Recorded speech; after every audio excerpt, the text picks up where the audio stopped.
Moving back to Brentford and Mbeumo in particular, obviously any questions about Tony leaving the club have been dispelled, I think, by Visser and him and their link up.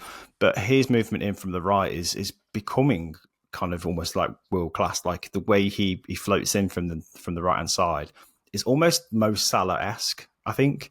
And I don't want to sell their players ahead of their time, but he seems like the kind of player that Liverpool would look at and go, yeah, he's a replacement for Salah long term, because he's only, I think, 24, isn't he? I mean, he looks like a man who's been through a lot. He looks older than 24, but he's so skilled. Like, I think everything he's brought to Brentford this season, and it's been building up from when they were in the Championship. He's been with them a while now, but he's kind of grown and matured with them.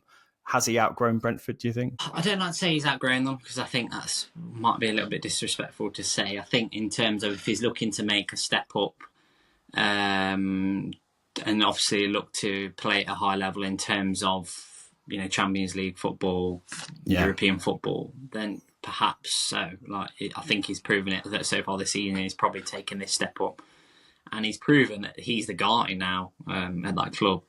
And he's their talisman.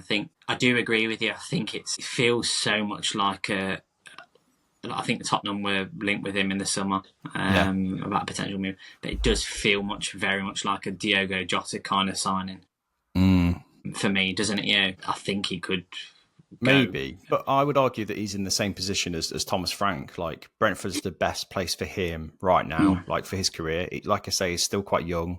He's still got a lot of football to play, so at least give it another season or two before he realises that he's done all he can with Brentford. I still think Brentford can push for European football at some point in the next couple of years. They've got such a collective of players that work so well together.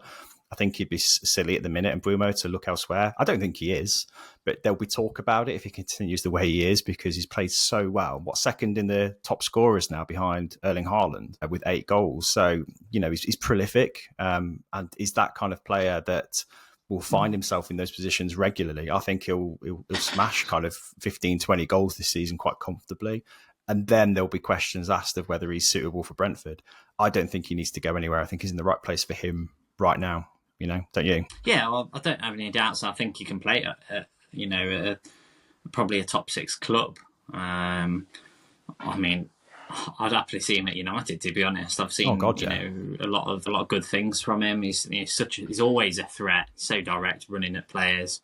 It's what you want to see. You want those players who just get you on the edge of your seat. And he's put the numbers up this season, and he's really he's known that he's had to step up in the absence of Tony, and he's done that. I just think Brentford probably need to make a couple more signings that probably to keep the likes of Mbeumo at the club, just to show that they're looking to, make that next step really. And I think West Ham, Brighton over the last couple of years, getting to that stage where they can get into Europe.